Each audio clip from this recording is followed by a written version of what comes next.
I'm standing in the ICU listening to the steady hiss of my wife's ventilator.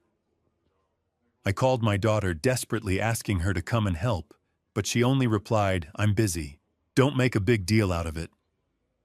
I simply answered, "All right." I discovered that my daughter had betrayed me. The next day, I cut off all contact with her and signed one signature. After that, there were 42 missed calls from her, but I did not answer. Before I tell you what happened after those 42 missed calls, tell me where you're watching from and what the weather is like where you are right now.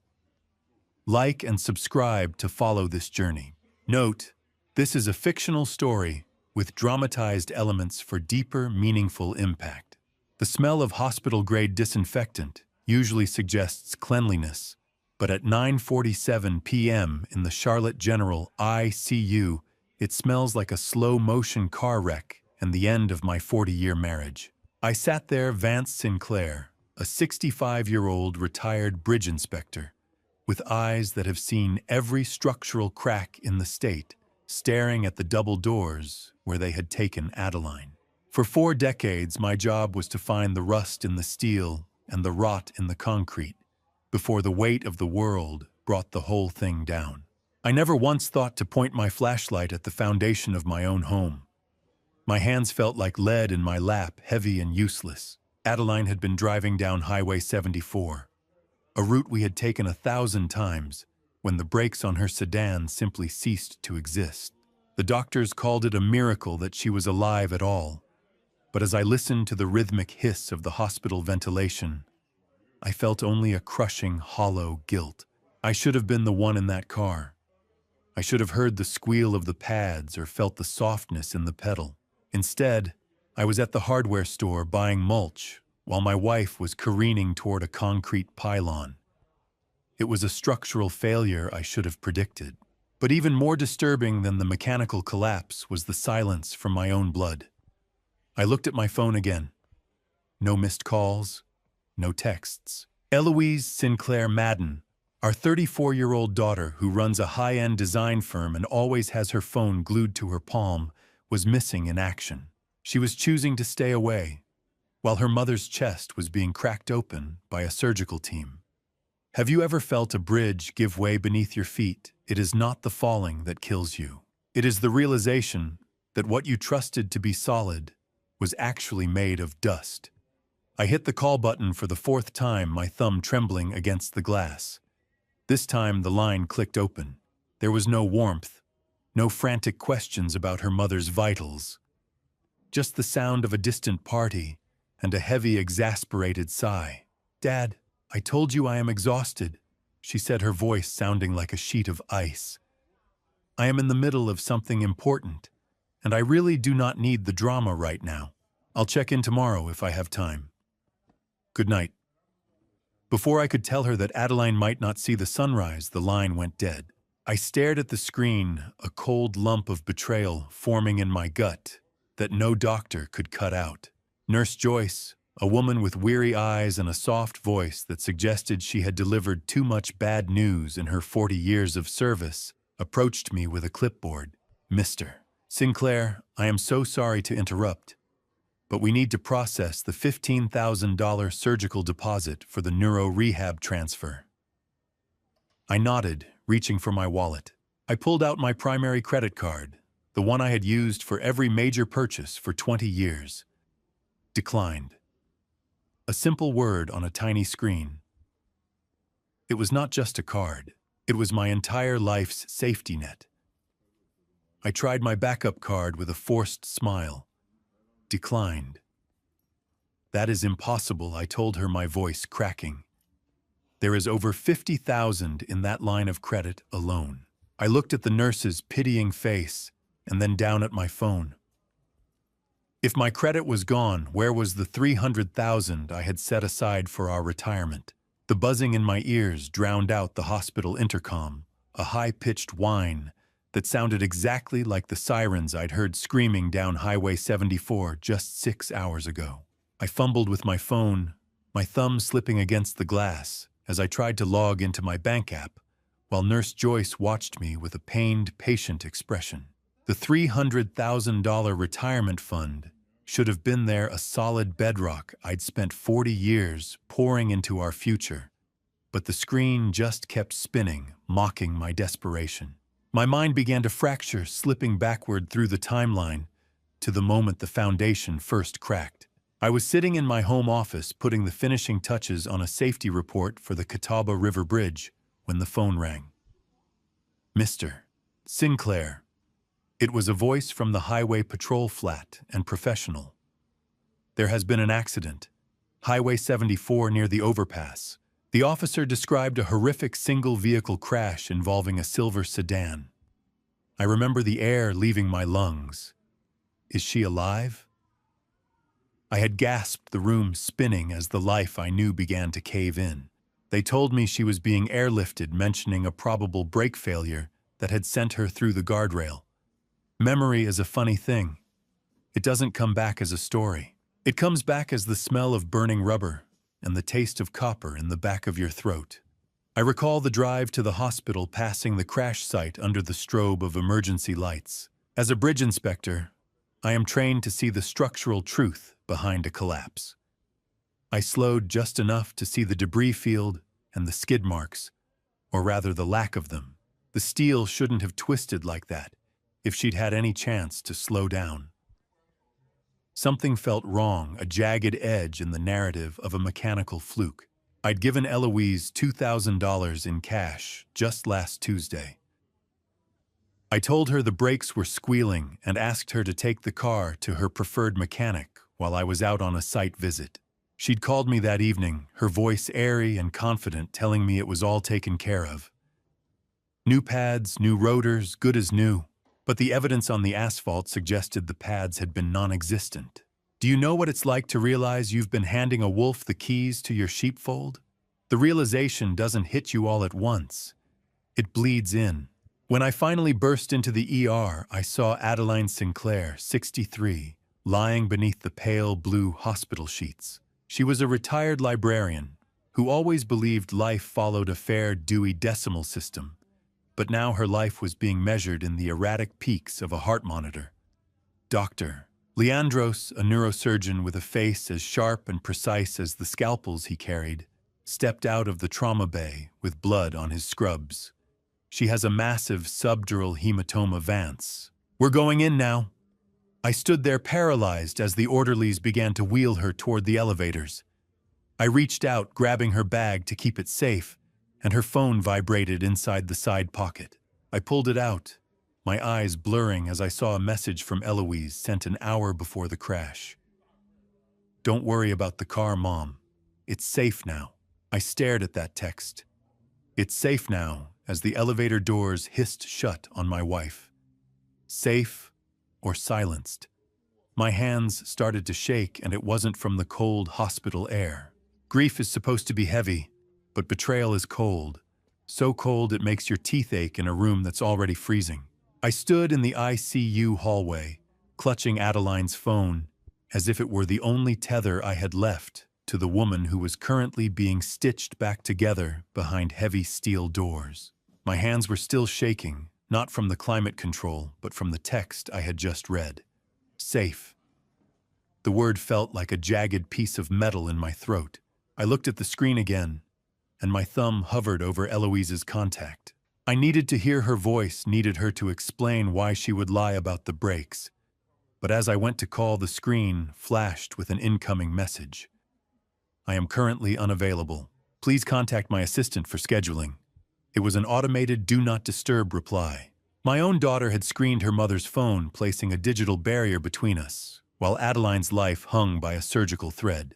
It was 11 p.m. when I finally forced the line through calling, until the automated system broke. When Eloise finally answered, there was no fear in her voice, only a sharp, clinical irritation. Dad, I told you I have a designer showcase at 8 in the morning. She said, the words coming out clipped and professional. I've already had a long day, and I can't sacrifice my sleep for this overdramatic situation. It's not my problem right now. Good night. I stood there stunned into a silence so profound, I could hear the hum of the floor buffers 3 units away. Eloise, she's your mother. I managed to choke out. She's bleeding in her brain, but the line was already dead. Have you ever sat in a room full of people and felt like the only person left on earth? It's a silence that screams. By 2 a.m., the surgeon finally emerged to tell me Adeline was stable but comatose. I sat in a hard plastic chair in the corner of the waiting room, trying to steady my breathing. I whispered to the empty room, "Just one more bridge to cross, Addie. We have the money. We're safe." I needed to believe that, needed to feel the weight of the $300,000 I'd spent 40 years securing. I pulled out my phone to check the bank app, planning to figure out why the cards were declined so I could settle the surgical deposit. I logged in, my eyes stinging from the blue light. The screen loaded slowly, the little circle spinning like a draining sink. When the numbers finally appeared, my heart stopped. The primary savings account, the bedrock of our retirement, showed exactly $8,100. I refreshed it. Then I refreshed it again. Zero. That's the shape of my future. A perfect, hollow circle. The investment portfolio was a ghost town of empty line items. The checking account sat at a measly $3,000. I scrolled down, my vision blurring as I looked at the transaction history. My pulse hammered against my ribs, a structural warning of a total collapse. Where did it go? Where did it all go? I traced the lines of the most recent withdrawals, my finger trembling against the glass. The largest transfer, a six-figure drain, had occurred at 9 p.m. tonight, while I was begging the doctors to save Adeline's life. The recipient's name wasn't a stranger or a hacker. The name on the transfer was Sinclair Madden Designs. My daughter hadn't just abandoned us. She was actively looting the body before it was even cold. I watched the dawn light crawl across the linoleum floor, like a slow-moving liquid, counting the seconds until 8 a.m., when the ghosts in my bank account would have to answer for themselves.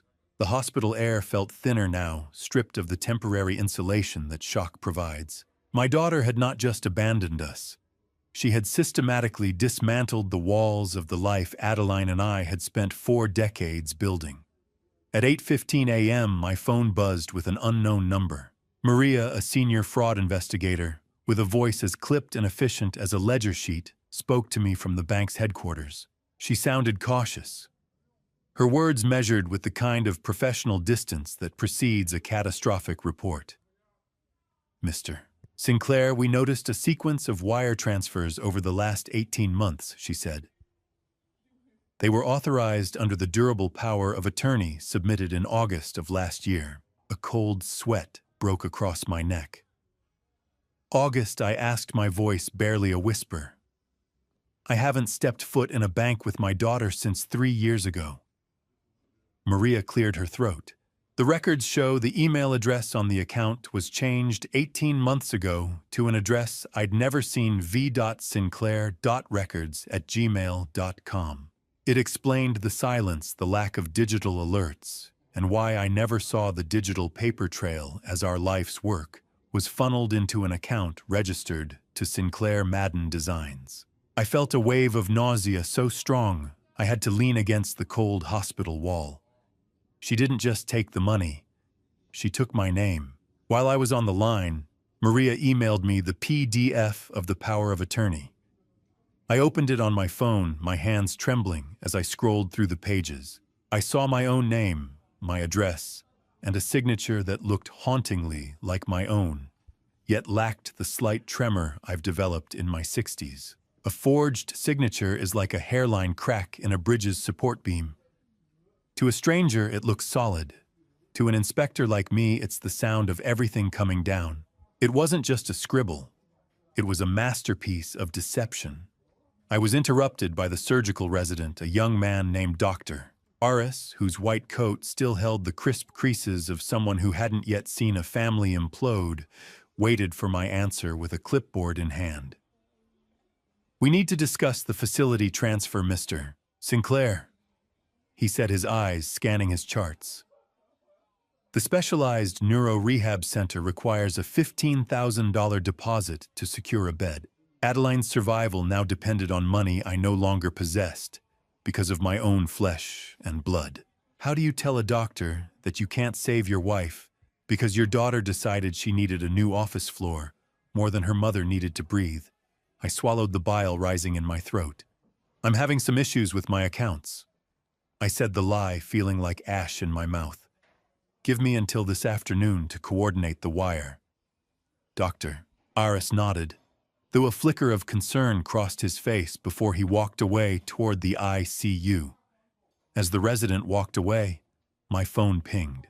A notification from the hospital's security gate app, a small detail Adeline had insisted on for my safety. A white Tesla had just pulled into the VIP lot. Eloise was here, and she was driving the car my retirement had paid for. The elevator indicator lights began their slow, rhythmic climb toward my floor. The elevator doors didn't just open. They slid apart with a hiss that sounded like a predator exhaling, revealing my daughter draped in $3,000 of Italian wool.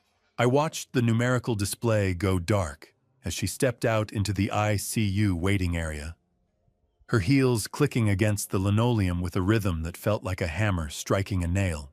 Eloise Sinclair Madden didn't look for me at first. Instead, she paused at the glass partition, checking the tilt of her jaw and the smoothness of her hair in the reflection. She looked perfectly composed, carrying a high-end designer coffee that perfumed the air with roasted beans and expensive cream, a scent that clashed violently with the sharp, clinical smell of antiseptic and dying hope. When she finally turned to me, she offered a superficial hug that felt less like a greeting and more like a business transaction. God, this place is so bleak. Dad, she said, pulling back to smooth her coat. How do you stand the lighting? It is doing terrible things to everyone's skin. I looked at her, my daughter, and felt a chasm opening between us that no amount of shared history could bridge. Your mother is in a coma, Eloise. I replied, my voice sounding like gravel under a boot. The lighting is the least of our concerns. I pulled her aside away from the nurse's station, my fingers twitching with a simmering rage I had to keep under lock and key. I checked the accounts this morning, I said, leaning in so only she could hear. I saw the transfers. Sinclair Madden Designs has our entire retirement fund. I have $15,000 due this afternoon for your mother's specialized neuro rehab transfer. I need that money back. I watched her eyes. I looked for a flicker of shame, a stutter in her heartbeat, anything to show she was still the girl I'd raised. I found nothing but cold, calculated annoyance. Not my problem. 3 words that dismantled 34 years of fatherhood in a single breath. I told you on the phone, Dad. I have overhead payroll and a massive new expansion in the South End. My liquidity is tight right now. Whatever you did with your financial mismanagement is not my responsibility. My breath hitched as she accidentally let it slip that she already knew the exact amount of the rehab deposit before I had even finished my sentence. She was monitoring the hospital's billing. She was watching us through the digital cracks she'd created with that forged power of attorney. At what point does a child stop being a daughter and start being a scavenger? Is it when the heart stops? Or just when the bank account hits 5 figures? She checked her gold watch, the one I'd bought her for her 30th birthday, and sighed. I have a tasting with a client in 20 minutes. Don't be so dramatic. If she's meant to wake up, she will. We should just wait and see before throwing good money after bad. Call me if anything permanent happens. She turned on her heel and headed back toward the elevators. As she walked away, the flap of her designer tote shifted, revealing a flash of a blue legal folder. My eyes locked on the bold text sticking out, petition for involuntary guardianship. I saw my name printed in block letters. I watched the white Tesla pull out of the lot from the window, but my eyes were fixed on the ghost of that blue folder. She wasn't just waiting for her mother to die. She was already preparing to bury me alive in a state-run facility.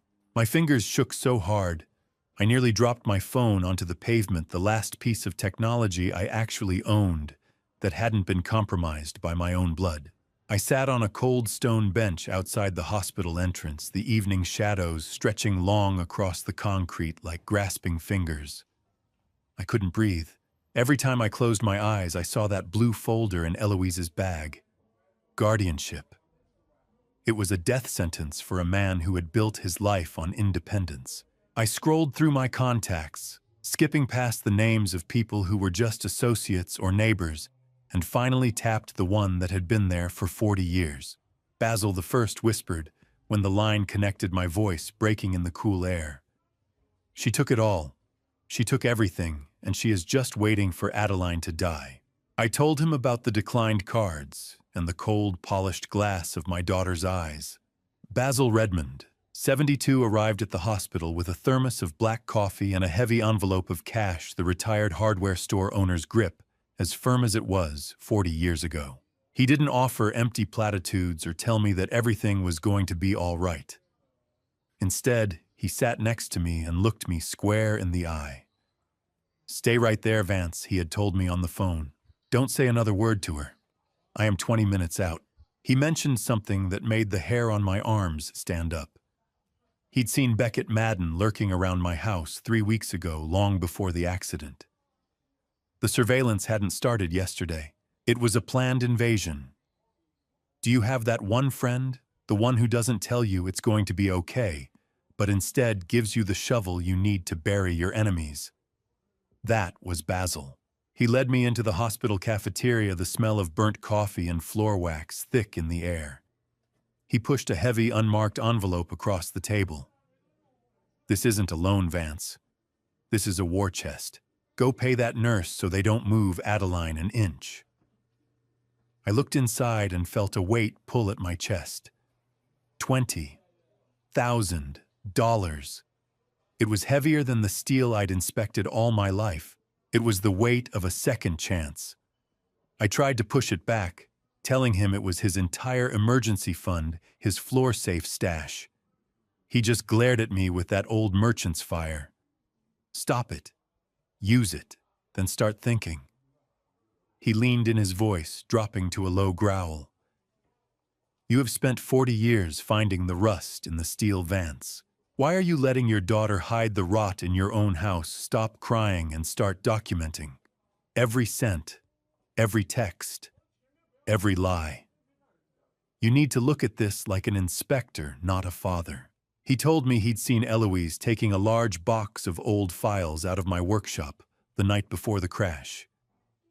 She hadn't just stolen the money. She had cleared out the evidence. I gripped the envelope, the paper crinkling under my knuckles. Basil was right. I was done being a victim. I was going home to conduct the most important safety audit of my life. And God help Eloise if I found what I thought was missing. The grief was still there, a dull ache beneath my ribs. But for the first time since the brakes failed on Highway 74, it was being crowded out by something sharper, something unyielding. The front porch light flickered as I shoved my key into the lock, a rhythmic stutter that felt like a dying pulse in the house I'd called home for 30 years. I stood there for a moment, in the humid North Carolina twilight, the heavy envelope of Basil's cash pressed against my ribs like a protective plate of armor. I'd spent 40 years inspecting the integrity of steel spans. Yet as I stepped across the threshold, I realized I'd let the foundation of my own life be eaten away by rust I refused to see. The house didn't smell like Adeline's lavender sachets anymore. It smelled of stale air and a cloying, expensive perfume that didn't belong to my wife. I moved through the foyer, my internal sensors screaming. A stack of mail on the console had been shifted 3 inches to the left. The fine layer of dust on my antique roll-top desk had been disturbed by fingers much smaller than mine. I whispered to the walls, "What did you let her take?" I pulled out my phone and checked the security app only to find the last 48 hours of footage was missing. The system had been remotely disabled from an IP address I recognized as belonging to Sinclair Madden Designs on the very night of the accident. The sanctuary was breached. I marched toward my home office, the clinical detachment of a bridge inspector taking over. I went straight for the lateral file cabinet behind my collection of structural engineering manuals. Behind a false back I'd installed decades ago, I found a manila folder that shouldn't have existed. Inside were the closing documents for a $95,000 home equity line of credit. My hands stayed steady, but my stomach turned to lead. The signature at the bottom was a hauntingly accurate mimicry of my own cursive paired with a notary stamp from Marcus Webb, a name I'd seen on dozens of Eloise's business contracts. 95,000. She didn't just take the cash. She took the roof over our heads. Have you ever looked at your own handwriting and realized it belonged to a stranger?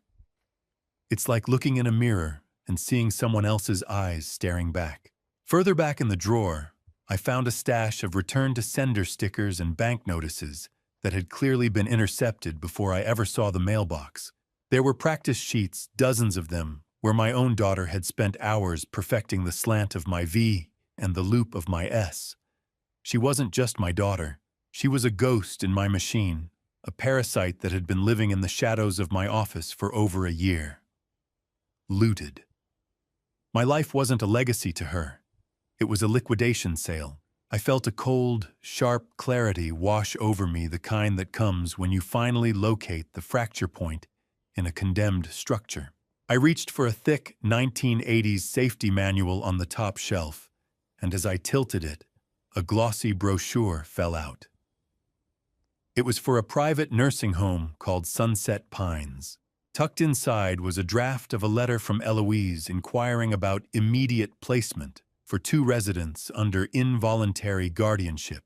I turned the page of the nursing home brochure and saw the price list for memory care unit secured. She didn't want my money. She wanted me erased. And then my eyes fell on a folder I'd missed. A folder labeled simply, Adeline's Policy. I didn't just open the files. I performed an autopsy on my own bank account, following the blood trail of my life savings into the cold belly of Eloise's high-end lifestyle. My hands, usually steady from a lifetime of measuring steel tolerances, only stopped shaking once the first spreadsheet loaded on my monitor. I sat there in the pale glow of the screen, mapping out 18 months of systematic extraction. It was an engineering project of greed. I found the first major puncture wound, $120,000 funneled directly toward the down payment for her Charlotte luxury condo. Another $65,000 had been paid in a lump sum to Tesla. As I pulled up her firm's promotional videos on my second monitor, I watched her glide through a kitchen with marble countertops that I now realized were carved out of my 2030 pension. Every success she had touted at our Sunday dinners, every award and expansion, had been funded by the sweat and safety checks of my entire career. I found a photo on her public design blog posted the morning of the accident. She was at a champagne brunch celebration, smiling at the camera while I was being told the brakes had failed on Highway 74. Trying to track Eloise's greed was like trying to map a termite infestation. By the time you see the hole, the structure is already gone. I dug deeper into the digital shadows and found the ghost payroll. Beckett Madden, my son-in-law, had been receiving consulting fees of $5,000 a month, pulled directly from my stolen equity line. He wasn't just a bystander. He was the bookkeeper for the betrayal. Every holiday gift and polite thank you card from that couple over the last year had been bought with my own hijacked labor. I whispered to the empty office, "Beckett, you spineless coward. You were on my payroll without me even knowing." The transaction history showed that his consulting fees were immediately transferred to accounts linked to underground offshore betting sites. He had a debt, and Eloise had a way to pay it, provided he kept his mouth shut about the rot. Would you look for a motive in a child's eyes, or would you just look at the receipts? I chose the receipts. They don't lie like daughters do. Then I found the fatal deadline. There was an urgent failed transfer attempt from the day before the crash. Eloise had tried to move $150,000 for a commercial lease deposit in the South End, a deal that was being rescinded in 48 hours. The bank had finally flagged it, requiring a second verbal authorization from me that she couldn't forge over a keyboard. She was racing against a clock, and Adeline's life was the only obstacle between her and the final security check. The accident wasn't a tragedy. It was a desperate attempt to bypass the bank by making herself the sole beneficiary of our estate. As the printer spat out the final evidence of the $408,000 theft, my eyes drifted back to that Adeline's policy folder resting on the edge of the desk. I hadn't opened it yet. I hadn't seen the forged signature that turned my wife's life into a $750,000 lottery ticket. My fingers felt like lead as I reached for the manila tab. I pulled the folder toward me, the manila cover feeling like lead, knowing that inside lay the price tag Eloise had placed on her mother's pulse. My desk lamp hummed in the midnight silence of the house, a solitary light illuminating the wreckage of a life I thought I knew. My fingers traced the edge of the paper as I opened the Adeline's policy folder, my lungs feeling as though they were filled with concrete. The first document was a change of beneficiary form for our primary $750,000 life insurance policy. It was dated November 18th, 2024. I stared at the lines where my name had been systematically removed and replaced by Eloise Sinclair Madden as the sole recipient. The notary stamp at the bottom was the same one used on the forged power of attorney. This wasn't an impulse born of a recent financial crisis. This was a year-long engineering project, a structural setup for a massive payday that required my wife to be a memory. $750,000. That's what a mother is worth to you, Eloise. I found a second secret policy beneath the first one taken out in Adeline's name without either of us ever being notified. The total value of her death was now well over $1 million. 3 weeks. That's how long she let her mother drive a ticking time bomb. Every morning she kissed her cheek and waited for the explosion. I turned my attention to a printout from a local mechanic's online portal I'd found tucked in the back. It listed an appointment for a full brake system replacement on Adeline's silver sedan, scheduled for August 13th, 2025.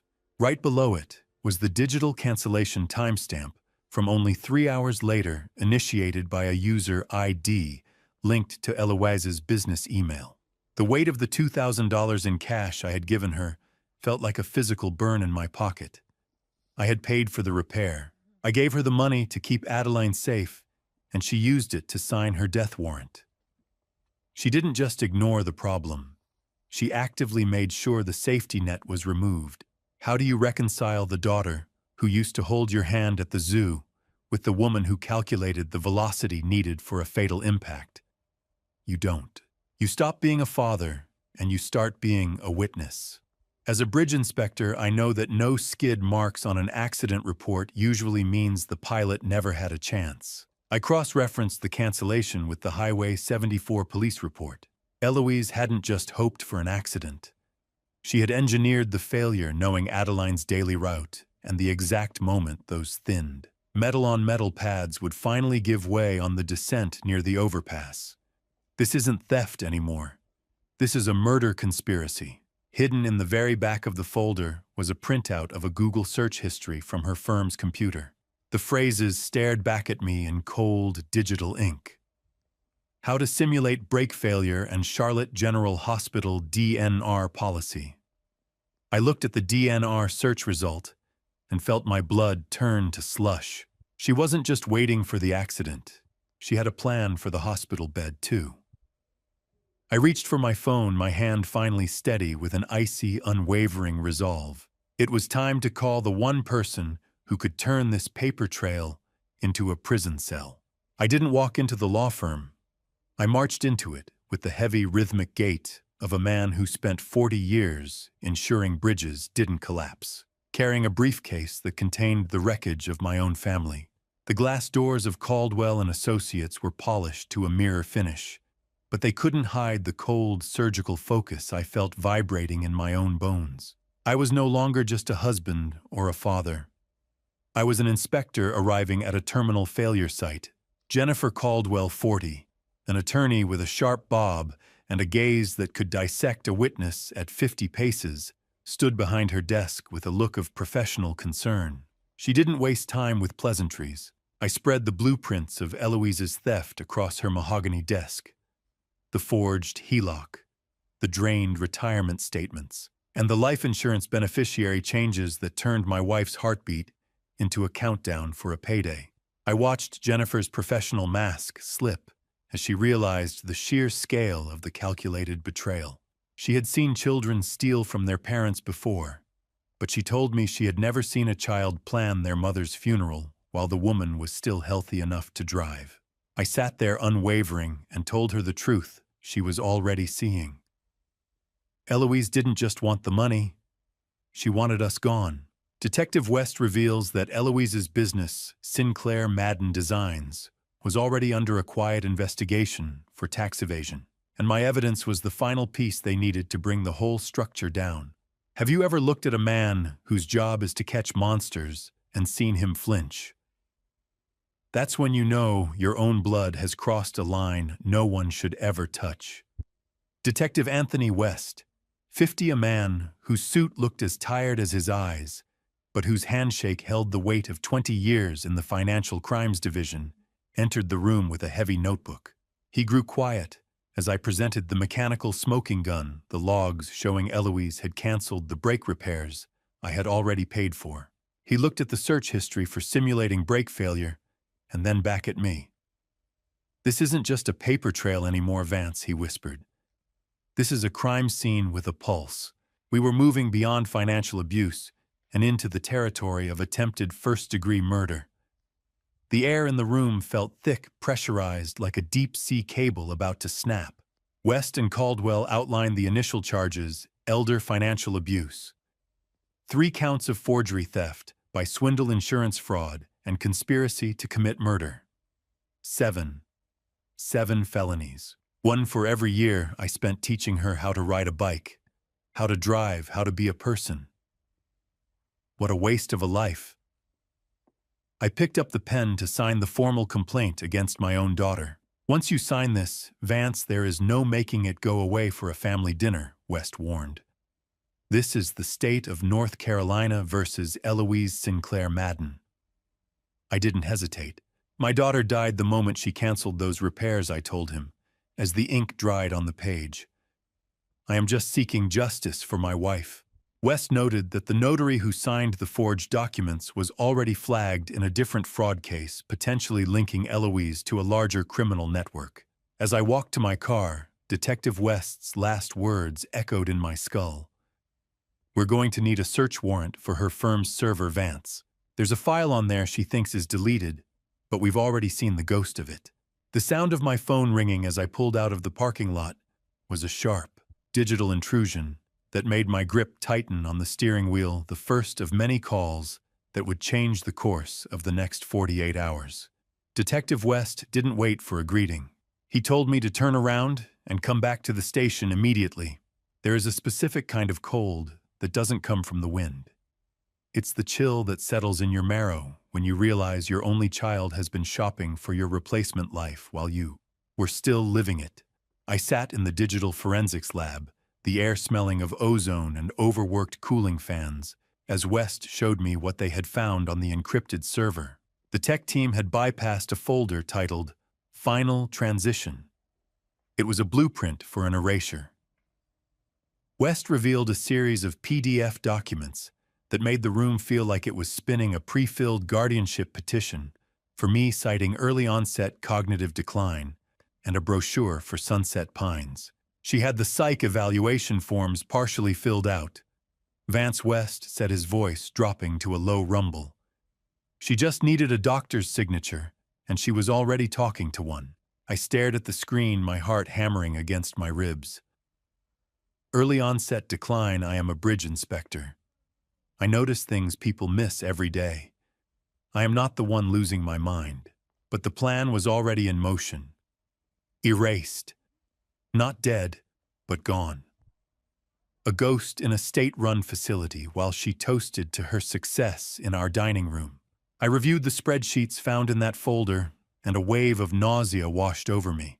It was an inventory of my life, my specialized workshop tools, Adeline's rare first edition book collection, even the wedding china we'd used for 40 years. She had everything priced out for an estate sale. The plan showed that Eloise intended to move us into Sunset Pines within 48 hours of Adeline's unfortunate accident, while I was still too shell-shocked to resist the guardianship papers. I discovered that she had already listed our family home on a private pocket listing for investors with a closing date scheduled for just 10 days away. She didn't just want the house. She wanted to sell the memory of us. A home isn't just four walls. It's a structural support for the soul. Eloise was pulling the beams out one by one, waiting for the roof to crush us. I looked up Sunset Pines on my phone while West continued the briefing. The reviews were a horror story of neglect and locked wards. This place.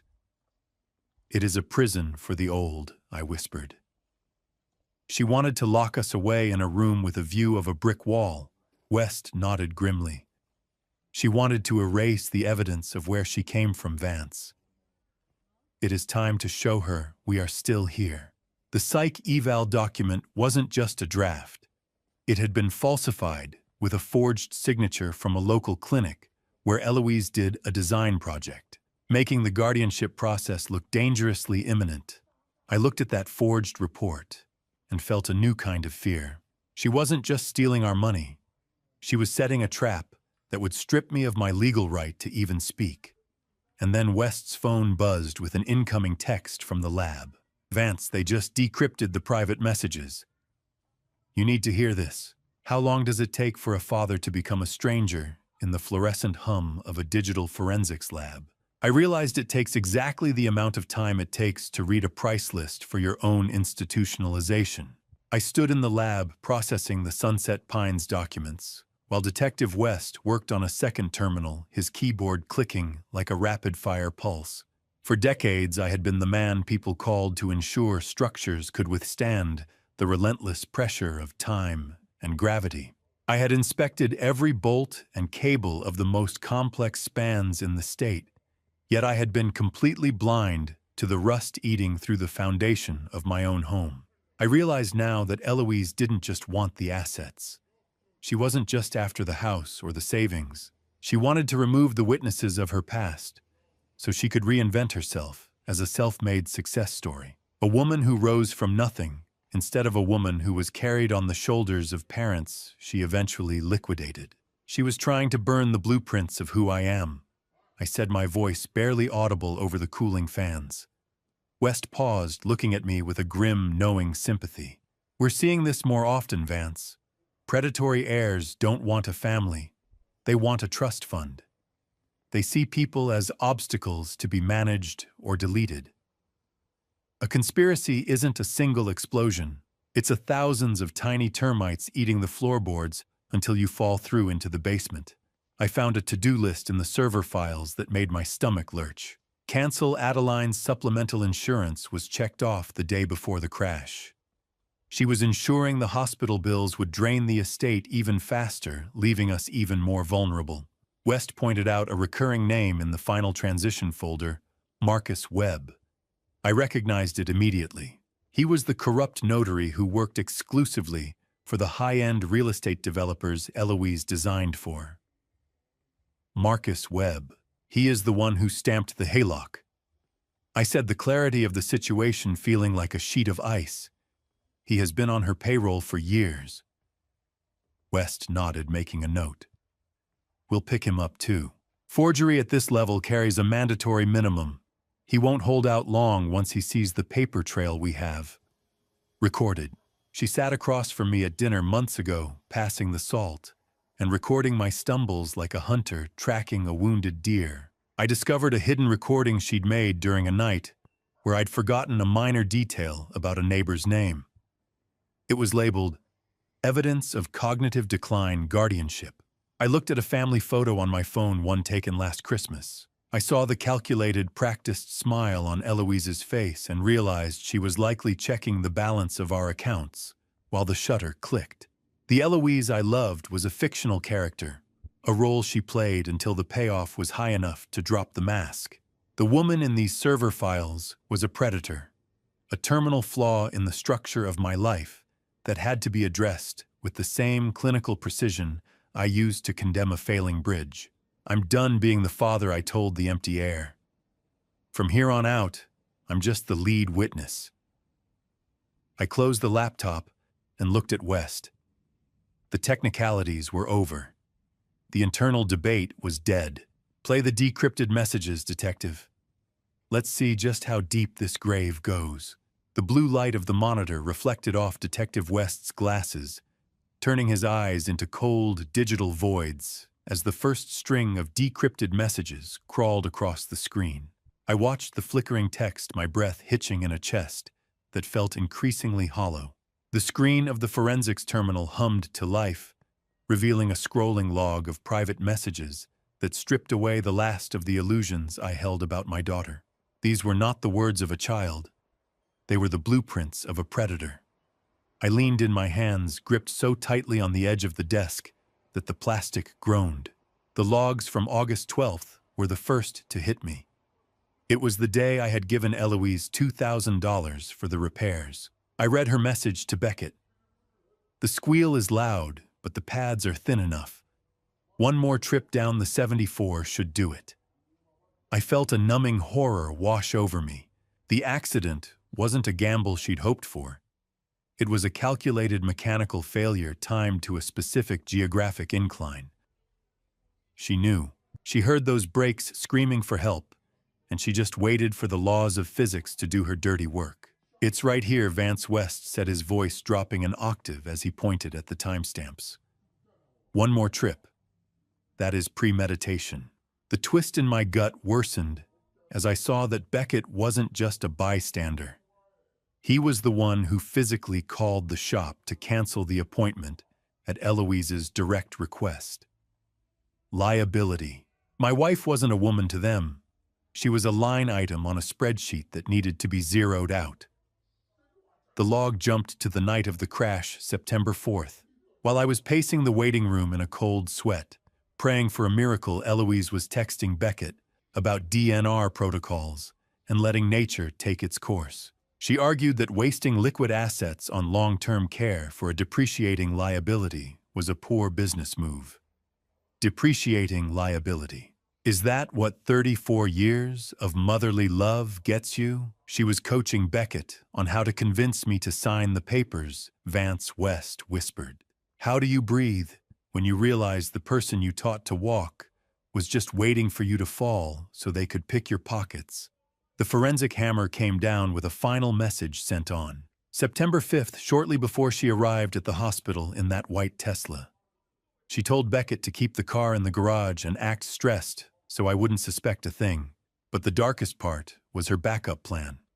She'd already looked into alternative home health accidents involving Adeline's medication if the brakes had held. "We have enough," West said, standing up with an icy finality. "This is attempted first-degree murder for financial gain." I looked at the scrolling evidence of a soul that had rotted long ago. "Do it," I replied, my voice as hard as the steel I once inspected. "Arrest them. Both of them." West closed the laptop and stood up. The light of the screen still burned into my retinas. "Get some sleep, Vance," he said softly. "The tactical team meets at 0500. By 0600, your daughter will be in handcuffs." I stood up, my joints feeling like rusted hinges, and walked out of the lab. The world was cold, but the path ahead was finally clear. The pre-dawn air in Charlotte was thick and humid, but as the first blue and red lights cut through the mist at 5:58 a.m., I felt a winter chill settle into my bones that no North Carolina summer could ever melt. I sat in the darkness of my parked sedan half a block away from the gleaming glass tower where my daughter slept in luxury bought with my sweat. I watched from the shadows as a tactical team in muted black gear moved with silent predatory precision toward the lobby of the condo complex. There were no sirens yet.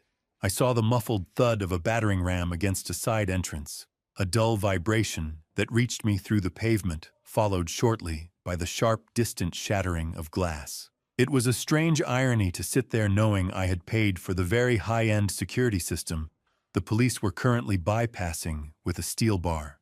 I whispered to the dashboard structural failure Eloise. It always starts at the base. As the first floor was secured, the elevators were locked down, and I knew the team was climbing toward the penthouse. My hands were steady on the wheel, my mind performing a cold, mechanical audit of the collapse. I saw Eloise trying to play her last card when the officers reached her door. According to the radio chatter West had let me monitor, she actually tried to bribe the arresting officer with the very HELOC funds she had stolen from me, entirely unaware that the account had been frozen for hours. The arrogance of the move was the final structural crack. Orange. It was a far cry from the Italian wool she had worn yesterday, the color of a warning sign, the color of the end. By 6:15 a.m., the lobby doors swung open again. Eloise and Beckett were marched out into the humid morning in their silk pajamas, their hands zip-tied behind their backs. Eloise was screaming her voice, a shrill, jagged thing that cut through the quiet neighborhood. She was shouting about her lawyers and her reputation. Her face contorted in a narcissism that didn't recognize guilt, only the massive inconvenience of being caught. Beckett looked like a man who had finally seen the bridge he was standing on collapse into the river, his eyes vacant and his shoulders slumped. Vance, tell them. He shouted toward the street, his voice cracking. Tell them it's a mistake I stayed in the dark, my face a mask of granite. Seeing your child in handcuffs is like watching a building you spent 30 years designing get demolished in 30 seconds. You just stand there and breathe in the dust. Eloise spotted my car then, and for a heartbeat, her expression shifted. The rage vanished, replaced by a manipulative, childlike pleading I'd seen 1,000 times when she wanted a new toy or a later curfew. I didn't move. I didn't blink. I said nothing. The silence was the only thing I had left to give her. I watched as the officer pushed her head down into the back of the cruiser, the finality of the metal door slamming shut, serving as the period at the end of our relationship. As the police began to clear the scene, an officer walked over to my car and tapped on the glass. He held out a small evidence bag containing a gold band Adeline had worn for 40 years. Eloise had already listed it for sale on a luxury consignment site. She had been pawning our past while the blood was still wet on the highway.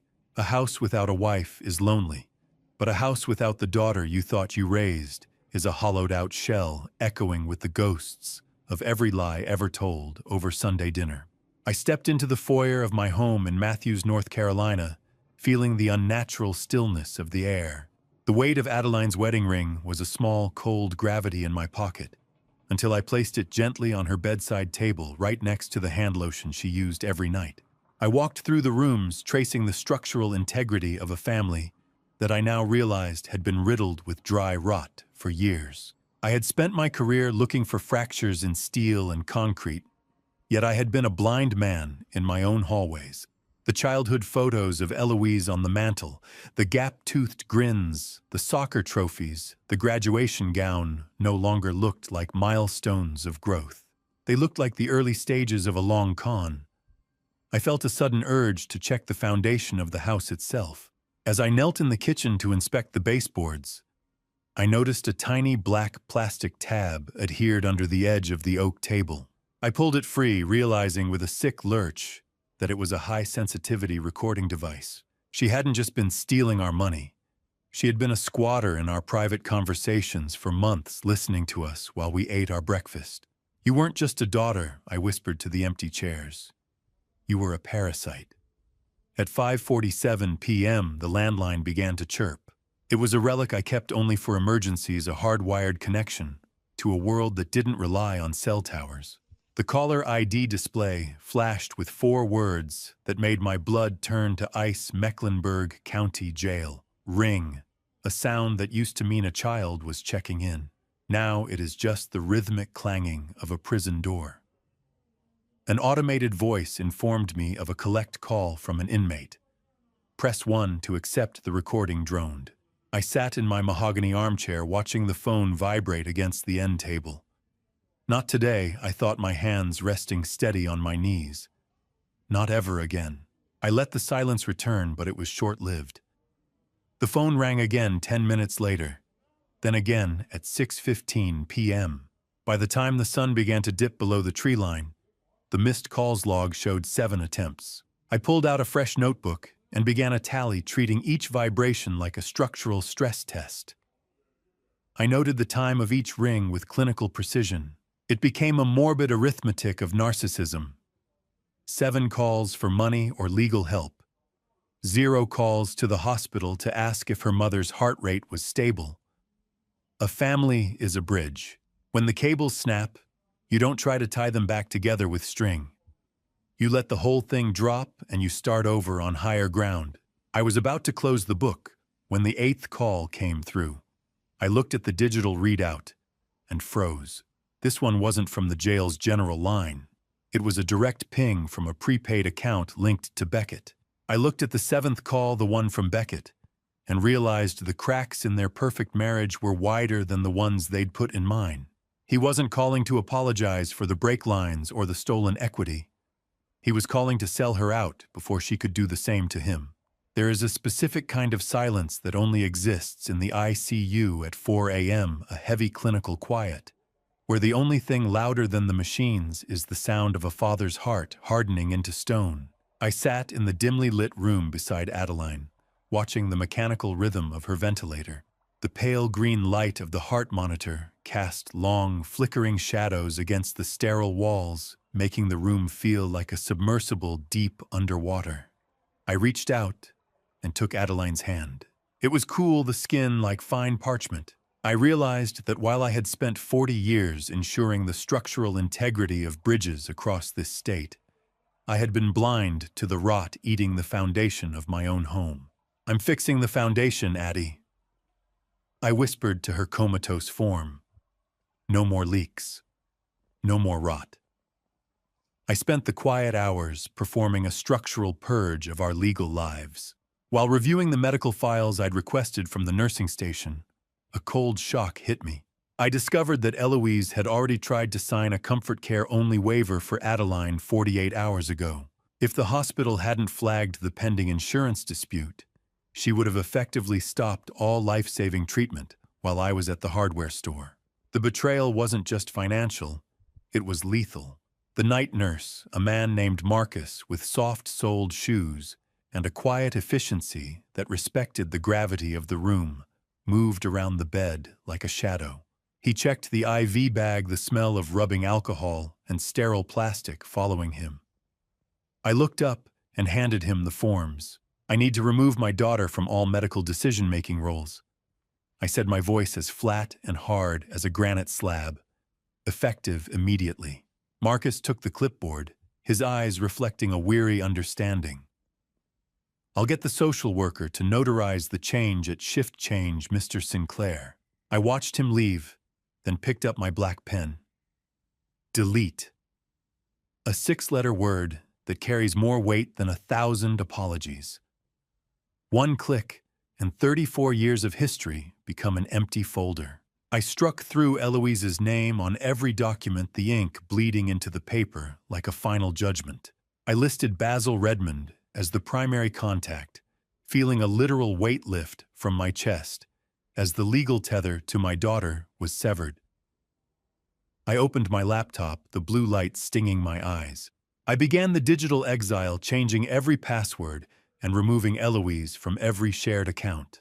I found a photo of her as my wallpaper, a picture from her graduation, where she looked so bright and promising.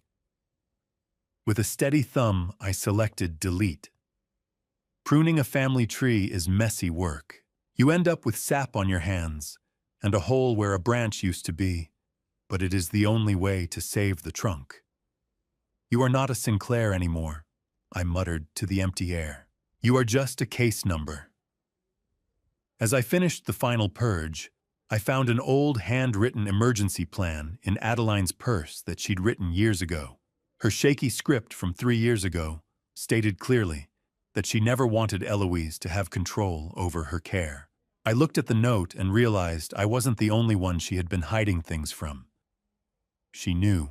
And as the sun began to rise over Charlotte, the hospital doors opened for my attorney with news of the arraignment. The oak doors of courtroom 4B swung open with a groan that sounded like a bridge cable snapping under too much tension. And for the first time in my life, I wasn't there to fix the break. I walked into the galley adjusting my tie with fingers that felt like cold iron. I had spent the night purging my daughter from every digital and legal corner of my life, but the physical reality of the courtroom was a different kind of audit. I took my seat in the front row, my back as straight as a support beam. A moment later, Eloise was led in through a side door.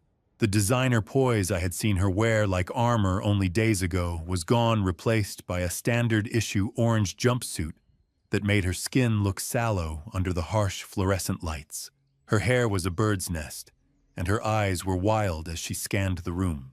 When she locked eyes with me, she immediately attempted a look of tearful innocence, her lip trembling in that rehearsed way she'd used since she was 6. I met her gaze with the clinical, unblinking focus of a bridge inspector assessing a condemned structure. I offered no comfort, no recognition. "Daddy, please," she mouthed the words, silent behind the glass partition. I whispered to the empty seat beside me where Adeline should have been sitting. "The inspection is over. Judge Miller." A man with silver hair and a reputation for being as unyielding as the granite of the courthouse steps, looked down from the bench with zero patience for theatricality. Prosecutor Rachel, a woman who carried her case files like a loaded weapon, stood ready to dismantle the Sinclair Madden defense. She began reading the 7 felony counts, her voice echoing in the deathly silent room. The details of the final transition plan and the canceled brake repairs spilled out into the public record like toxic waste. Guilty. Not the verdict, but the weight of the air in the room. You could smell it on her stale fear and expensive perfume. Eloise's defense attorney tried to argue for a personal recognizance bond, citing her status in the community, but the floor fell out from under them mid-hearing. The attorney asked to be recused, stating that the retainers had been paid with stolen funds that the state had already clawed back. Is it possible to feel sorry for a wolf that finally got caught in the trap it set for its own pack? I looked for that pity in my chest and found only an empty, echoing hallway. Judge Miller leaned forward, his gaze piercing. "The state requests a high bond, and this court agrees. Bail is set at $750,000. Cash or surety." The irony hit the room like a physical blow. It was the precise value of Adeline's life insurance policy. Eloise collapsed into her seat, her face a mask of shattered glass. "I don't have that, Dad. Tell them," she shrieked as the bailiffs moved in. I didn't wait for the gavel to hit the sound block. I stood up and turned my back on the woman I used to call my daughter, walking toward the exit while she was still being led away to a cell she couldn't buy her way out of. As I stepped past the heavy oak doors and into the hallway, my phone buzzed in my pocket. I pulled it out, expecting a call from Jennifer, but it was a text from Nurse Joyce. "Adeline is awake. She's asking for Eloise." My world tilted on its axis.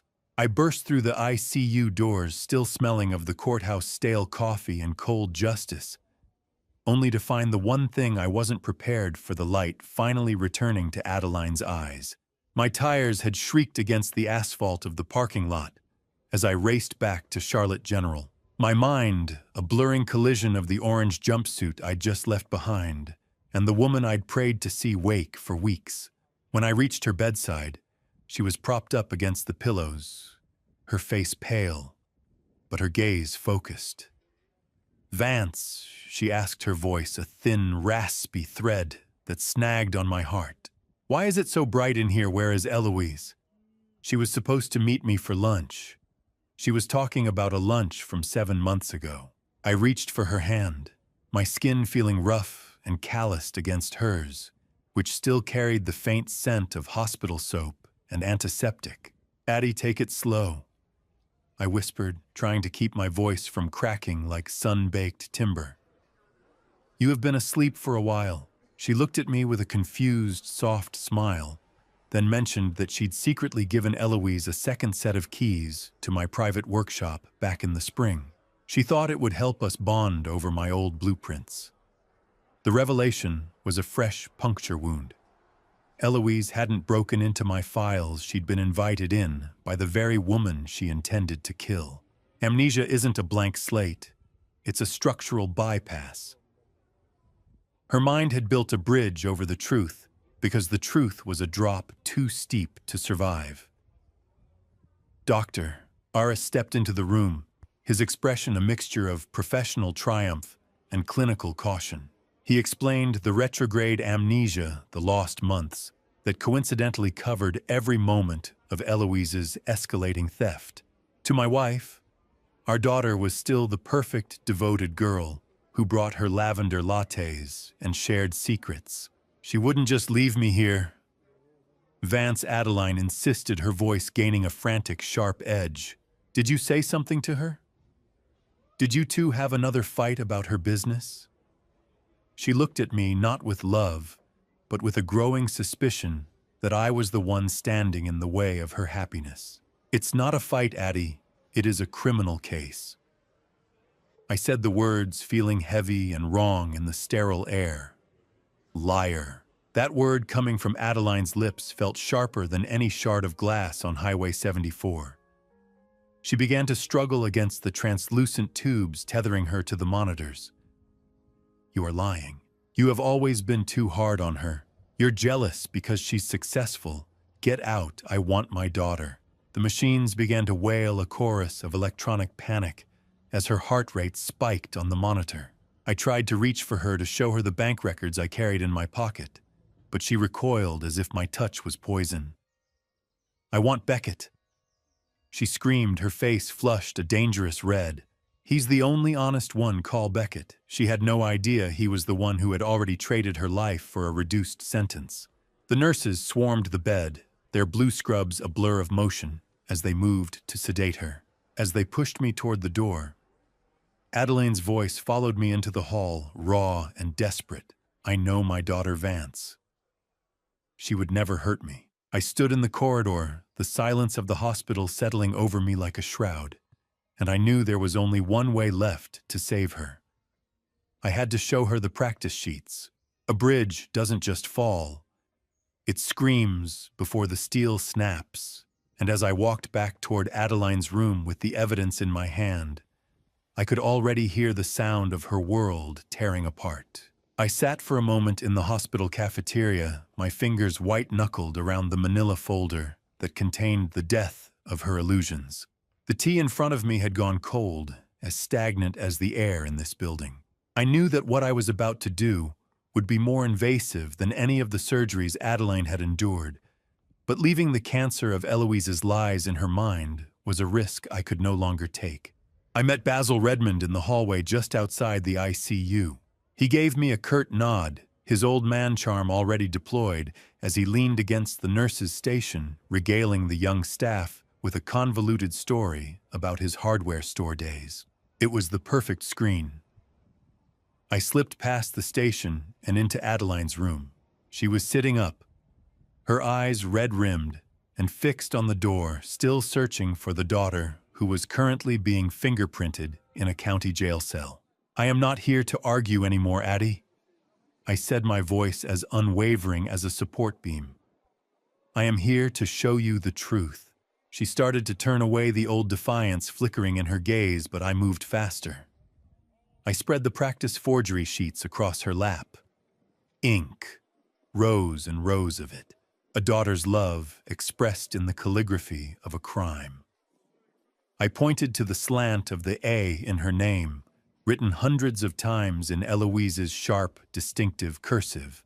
I showed her the tablet Eloise had gifted her for her birthday, explaining how the digital trail proved it was a Trojan horse, used to mirror her banking apps and track her movements. Adeline's breath hitched. She was practicing. She whispered, her fingers hovering over the paper as if it might burn her. Like a school assignment, denial is a sturdy wall, but once the first brick is pulled, The whole structure becomes a landslide. I watched the dust settle in her eyes. I laid out the bank statements, next the six-figure transfers, and finally the forged life insurance policy, where her signature was a dead static mimicry of her own hand. Adeline traced the ink with a trembling finger, her touchlight on the paper.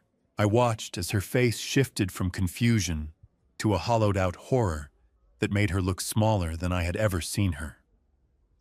The realization of the premeditation hit her like a physical blow. She found a note I had almost missed, a draft from Eloise to a real estate agent, describing Adeline's failing health as a reason to expedite our home sale, written 3 months before the car ever left the road. She didn't love me, Vance. She whispered, her voice like the sound of dry leaves skittering across pavement. She was just waiting for me to be worth more dead than alive. She didn't scream or fight this time. She simply began to shake, a silent structural collapse that signaled the end of our family as we knew it. Adeline pushed the papers away, her face a mask of gray stone. "Call the attorney, Vance," she whispered. "I want to sign the restraining order." And then, "I want to hear the 40-second call." I took her hand, the weight of the truth finally shared, and felt the first cold breeze of a winter that would never end. The phone didn't just ring. It screamed a high-pitched digital demand that sliced through the midnight silence of a house that finally knew the truth. I stood in my dark kitchen, the only light coming from the glowing rectangle on the counter. The caller ID read Mecklenburg County Jail. I stared at it, my pulse steady for the first time in weeks. I thought about the 41 calls I had ignored, while Adeline was fighting for her breath in the ICU. I remembered the coldness of the hospital bills and the surgical precision of the forged signatures I'd found in my own office. This wasn't just a phone call. It was the final inspection of a bridge that had already collapsed into the river. "One last time, Eloise," I whispered to the empty room. "Let us see what $1 million is worth to you now." I reached out and tapped the screen, accepting the charges. "Dad, oh thank God." Her voice was frantic, stripped of every ounce of that designer poise she'd worn like a second skin. "You have to get me out of here, Vance. It is disgusting, and the women in here are animals. My lawyer said, you have the insurance money, use it. I want to go home." I felt a wave of nausea so strong it tasted like copper. "The insurance money?" I asked, my voice as flat as a Carolina plane. "You mean the $750,000 you tried to collect while your mother was still breathing?" Eloise didn't even pause. She actually told me she felt relieved the Tesla had been seized because the payout on Adeline would have upgraded her to a better model anyway. 31, a number that represents every time she chose her own comfort over her mother's survival. Before I let you hear what I heard in her next sentence, "Are you still holding on to this story? Comment, choose A if you think I should hang up, or B if I should keep listening, and add one word for what you're feeling." A quick note, the next part includes some fictionalized details added to deepen the emotional impact.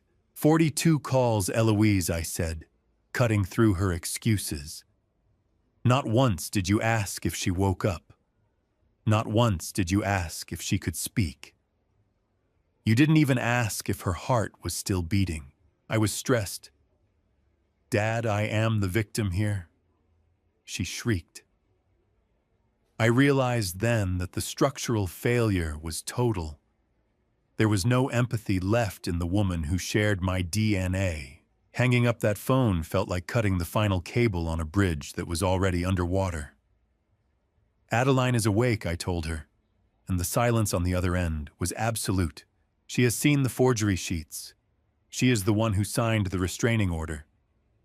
I am not your father anymore, Eloise. I'm just a witness." I hung up the phone and blocked the number, the weight finally leaving my chest. I set the device on the counter and watched the screen go dark. The silence that followed was the most beautiful thing I had heard in years. Eloise was gone, and now I had to prepare for the man who was going to help me bury her legally, Beckett Madden. I knew I was recording the whole thing, and her admission of motive was the final nail in her coffin. I walked into the law firm with a steady hand and a clear head, carrying the recording of last night's call like a finishing tool for a job that had taken far too long to complete. The silence of the counter and the dark kitchen were behind me, now replaced by the humming efficiency of Jennifer Caldwell's office. I sat across from her, my briefcase resting on my knees, feeling like a man who had finally located the terminal stress point in a failing structure. Jennifer looked up from a thick stack of documents, her expression one of grim satisfaction. "Beckett Madden has officially signed a cooperation agreement," she said, her voice dropping into a register of cold, legal certainty. He flipped faster than a rusted bridge beam under a heavy load Vance. He wasn't protecting her. He was just waiting for the right price to sell her out. Facing 45 years for his role in the insurance fraud and brake sabotage, my son-in-law had traded Eloise's freedom for his own.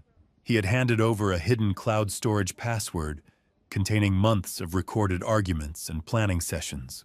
A rat will always leave a sinking ship, but Beckett didn't just jump. He chewed through the hull on his way out to make sure Eloise went down with the wreck. Beckett's statement revealed that the car crash on Highway 74 wasn't her first attempt. She had actually begun practicing small-scale sabotage on my own truck months prior to ensure she knew exactly how to make it look like a mechanical fluke. Jennifer turned her monitor toward me and pressed play on a recovered audio file from August 12th. Eloise's voice filled the room, laughing as she spoke to Beckett. "The old man is too blind to see the rust I am putting in his life." She had said, her tone as casual as if she were discussing a kitchen renovation. "I can't wait 30 years for an inheritance, Beckett. Nature needs a little push." I sat perfectly still, my skin crawling. "That is my daughter talking about killing her mother." She explicitly detailed using the insurance payout to settle Beckett's gambling debts and fund her firm's expansion. Airtight. The most beautiful word in an inspector's vocabulary. No cracks, no leaks, no escape. The attorney explained that this testimony, combined with the forensic recordings and the 42 call logs I had provided, made the case unwinnable for the defense.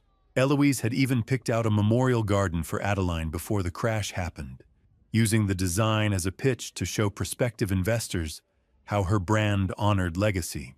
It was a level of sociopathic planning that exceeded even my darkest suspicions. "This is it," Vance Jennifer said, closing the file with a definitive thud. "We have the motive, the method, and now the confession." "Build the case," I replied, my voice as flat as a Carolina plane. "I want it airtight. I want her to never see the sun as a free woman again." I gave the formal approval to proceed to the grand jury, realizing the structural failure of her marriage was the one thing she hadn't accounted for in her blueprints of betrayal. I walked out of Jennifer's office and felt the first true breeze of the fall. The trap was set. The evidence was undeniable. But as I headed toward my car to tell Adeline the news, my phone buzzed with an alert from a private investigator Basil had hired on the side. I looked at the name on the screen and felt my heart skip a beat. The smell of roasting turkey used to be a warning sign in this house, a precursor to Eloise's complaints about the table setting or her subtle jabs at our modest lifestyle. But this year, the air just smelled like home. I stood in my kitchen in Matthews, North Carolina, watching the steam rise from a pot of mashed potatoes, feeling a quietude I hadn't known in decades. The frantic energy that used to accompany her arrival was gone, replaced by a steady, rhythmic peace. Adeline was beside me, walking with a cane now, but steady on her feet, her eyes bright and clear of the fog that had nearly claimed her. She was humming as she helped with the stuffing, her movements slow but deliberate. "You know, Vance, the silence doesn't feel lonely today," she said, pausing to look out the window at the autumn leaves. "It feels clean." I nodded, squeezing her shoulder. "It is the lack of friction, Addie. The bridge isn't vibrating anymore." Last year, Eloise had spent this day borrowing our credit card for a designer splurge, while claiming she was too busy to even set the table. This year, the house felt structurally lighter, freed from the weight of her terminal entitlement. Loose. That's how my chest felt for the first time in a decade. No tightness, no waiting for the next disaster to drop from her lips. Jennifer Caldwell had shared a disturbing update earlier. Eloise had attempted to send a Thanksgiving card from jail that was actually a coded message to hide secondary assets. Even behind bars, she was still trying to manage her blueprints of greed. By 2 p.m., our chosen family began to arrive. Basil Redmond walked in, first carrying a bottle of high-end cider and a grin that could light up a dark tunnel. Nurse Joyce, who had become a regular weekend visitor and a true confidant to Adeline, followed close behind. Jennifer Caldwell joined us shortly after shedding her attorney persona for the warmth of a friend. This new circle of loyalty stood in stark contrast to the transactional relationships Eloise had curated. Basil pulled me aside to mention the PI's findings.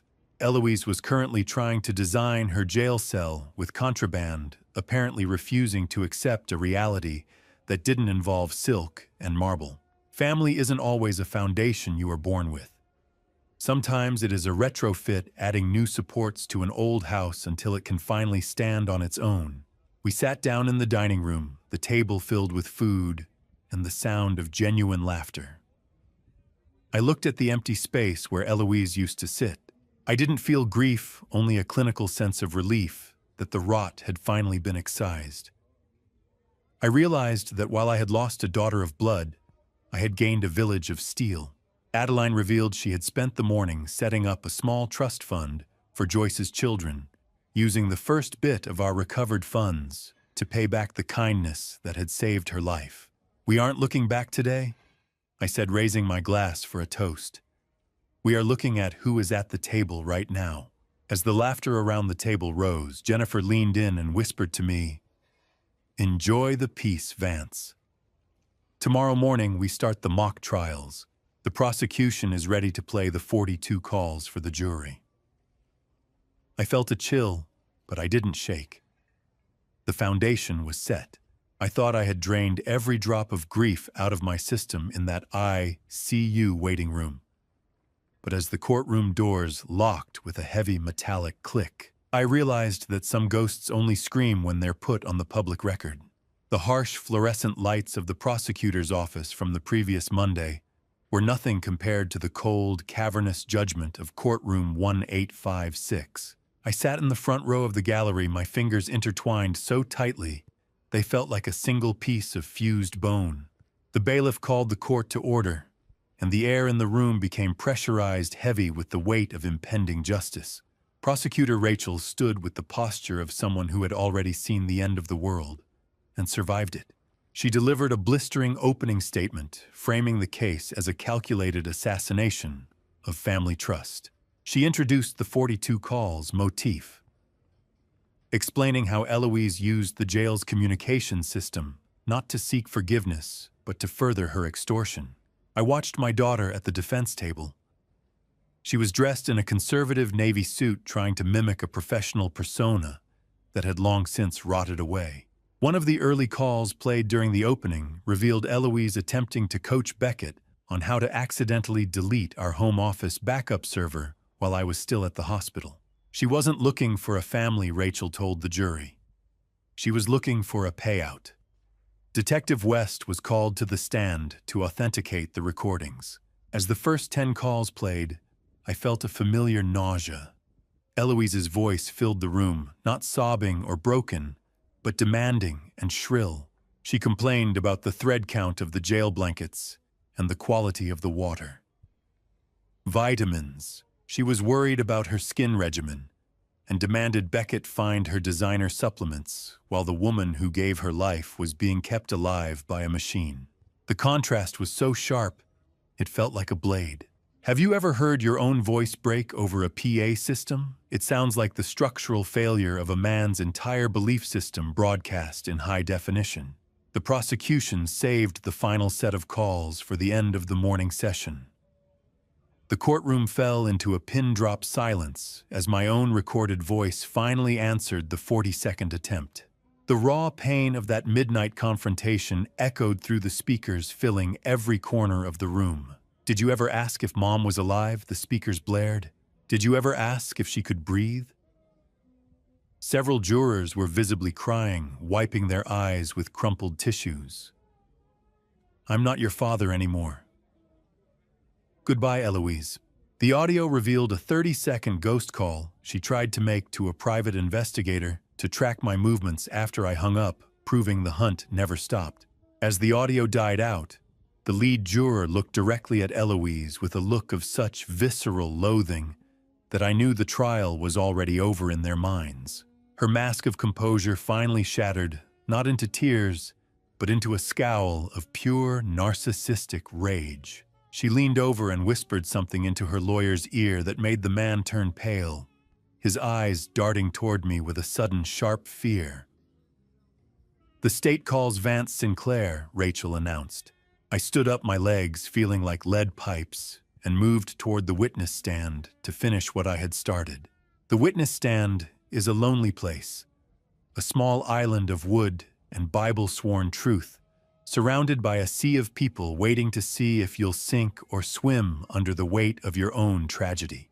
My hand trembled slightly as I placed it on the Bible to take the oath, the leather cool and worn under my palm. I looked up and scanned the jury box. A retired teacher in the front row was clutching her tissues, her face a map of empathy, while a young man in the back stared at Eloise with a look of pure clinical judgment. The atmosphere was thick with the residue of the recordings they had just heard. It felt like a bridge undergoing a final terminal stress test. I realized then that I didn't need to be an avenger.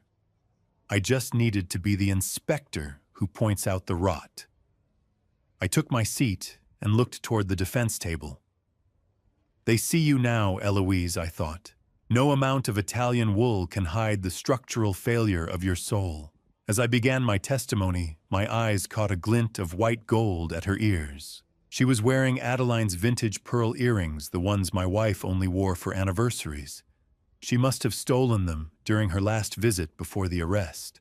It was one more small, jagged theft in a lifetime of them.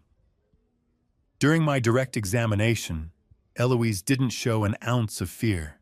Instead, she sighed loudly and rolled her eyes as I described the long nights I spent by Adeline's bedside in the ICU. She whispered to her lawyer, a smirk dancing on her lips that suggested she found the entire proceeding beneath her dignity. Her entitlement was a physical presence in the room, clashing violently with the emotional wreckage the jury had just endured. Have you ever seen a mask shatter? It doesn't break into clean pieces. It splinters into something jagged and dangerous. The prosecutor asked me to describe the moment I discovered the folder labeled "Final Transition." I spoke about the nursing home brochure and the spreadsheets that priced out our lives like scrap metal. "Dad, stop being so dramatic," Eloise hissed from the table. "Order. Defendant will remain silent." Judge Miller barked his gavel, striking with a sharp crack. But the dam had already burst. Eloise finally snapped. She stood up, her face contorting into a mask of narcissistic fury. "It was a 5-star facility, you ungrateful old man," she screamed, her voice echoing off the high ceilings. "I was fixing your mess. I was providing you a lifestyle you were too unrefined to appreciate." In those 30 seconds, she confirmed every accusation. She actually argued about the quality of the prison she'd chosen for me. That was her love. The courtroom fell into a stunned, horrified silence as she inadvertently revealed she had already paid a non-refundable deposit to Sunset Pines using the money stolen from our equity line. 5-star. She had institutionalized our future before the brakes even failed. Eloise sank back into her chair, her chest heaving while the lead juror scribbled a single word on his notepad in letters so large I could see the ink from the stand. The trial wasn't just a legal proceeding anymore. It was a sentencing. I sat there unwavering, watching the dust of her reputation settle. But then the defense attorney stood up for cross-examination, his expression shifting into a shark-like grin. He was holding a grainy sepia-toned photo I hadn't seen in years, and the air in the room suddenly turned very cold. Mr. Thorne didn't just walk toward the stand. He circled it like a shark that had scented a crack in a deep-sea cable, holding a glossy 10 by 12 photo like a jagged piece of shrapnel. I sat on the witness stand, my hands resting flat on the railing, watching the defense lead approach. Mr. Thorne, the defense lead with a suit that cost more than a small car, and a smile that never quite reached his predatory eyes, leaned over the witness rail. He slapped the photograph down in front of me. I recognized it instantly, the 2018 bypass collapse. It was a file I kept in my private workshop, a reminder of the one professional scar I carried. I realized then that Beckett Madden must have stolen this during one of our bonding visits, a calculated theft intended to weaponize my own history against me. "You are an expert at missing the signs of structural collapse, aren't you, Mr. Sinclair?" Thorne asked, his voice dripping with condescension. "You inspected this span weeks before it fell, yet you found nothing. Is it possible your accusations against your daughter are just another example of you missing the truth until it is too late to save face?" I looked at the image, then up at the jury. "I follow the data, Mr. Thorne." I replied, my voice calm and low. "Even when it hurts, steel is honest. It moans when it's tired, and it snaps when it's broken. People, they just smile and keep tightening the bolts until you're crushed under the weight of their expectations." I leaned into the microphone, the silence in the courtroom so absolute. I could hear the rhythmic ticking of the wall clock. A bridge is easy to inspect because it doesn't have a soul or the ability to lie to your face. It doesn't pretend to love you while it is failing. I spent 40 years looking for cracks in concrete. I didn't think I had to look for them in my own daughter's heart. Eloise used my own methodology against me, hiding the rust behind a facade of success and designer wool. I failed. There. I said it.